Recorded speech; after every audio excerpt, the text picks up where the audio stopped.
स्वतंत्रता के बाद हिंदी भाषा का एक और स्वरूप सामने आया।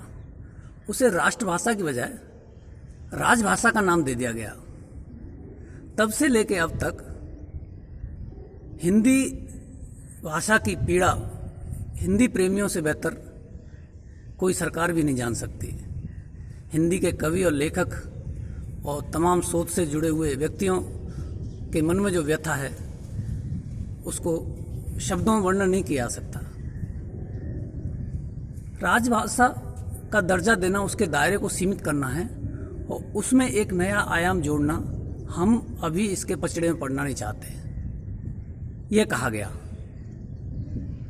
संविधान में हिंदी के प्रयोग की अर्थात प्रयोग न करने की 15 वर्ष की छूट दी गई।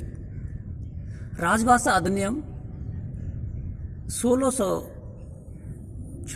राजभाषा अधिनियम 1963 द्वारा 26 जनवरी 1965 के बाद से देश में द्विभाषिकता की स्थिति की व्यवस्था की गई।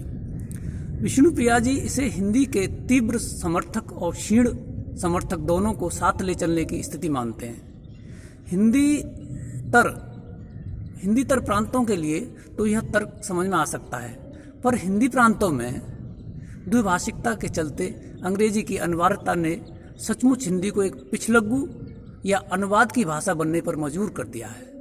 हिंदी भाषी पहले विषय को हिंदी में सोचते हैं, लिखते हैं, फिर भगीरथ प्रयासों से उसका अंग्रेजी अनुवाद करते हैं और फिर इस दोगली विषय वस्तु को तीगली बनाने के लिए हिंदी में पुनर्अनुवाद हेतु प्रस्तुत करते हैं। आप कल्पना कीजिए इस प्रक्रिया के बाद कौन सा अनुवाद सामने आएगा, किस भाव का क्या भाव बन जाएगा। हिंदी को अनुवाद की अपनी यह स्थिति पर स्वयं को रोना आता है। सूर्यभान गुप्त के शब्दों में कहें तो एक एक पल बीता करते अनुवाद, एक एक पल बीता करते अनुवाद, अपना ही चेहरा आज़ादी के बाद। नारों की सिर्फ टीम टाम, ओढ़े हैं बड़े बड़े नाम, रोती हैं आज तक अहिल्या, जाने कब आएंगे राम। अर्थात हिंदी की व्यथा को दूर करने वह कौन सा दिन आएगा जब उसे राष्ट्रभाषा का दर्जा दिया जाएगा। आगे होना तो ये चाहिए था कि स्वतंत्रता की प्राप्ति के बाद हिंदी का राष्ट्रभाषा के रूप में राज्याभिषेक किया जाता और हिंदी तब कहीं लड़खड़ाती तो उसे ललकार जाना उचित था और तभी उसकी अनुपयुक्तता पर बात भी करनी चाहिए थी। हिंदी तो कांटों भरी राह पर चलने के लिए तैयार थी।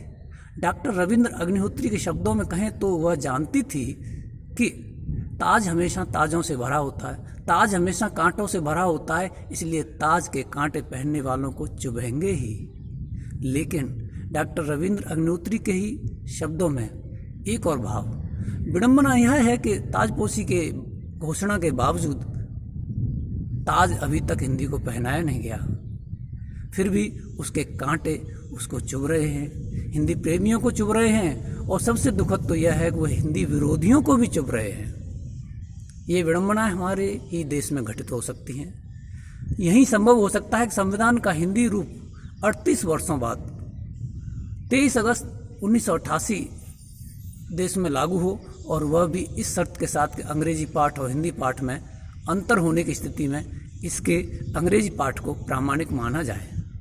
प्रामाणिकता की यह स्थिति सिर्फ संविधान तक ही सीमित नहीं है, राजभाषा अधिनियम के सभी दस्तावेजों पर भी लागू है। मुझे श्रीमती मंजू श्रीवास्तव की ये पंक्तियाँ याद आती हैं।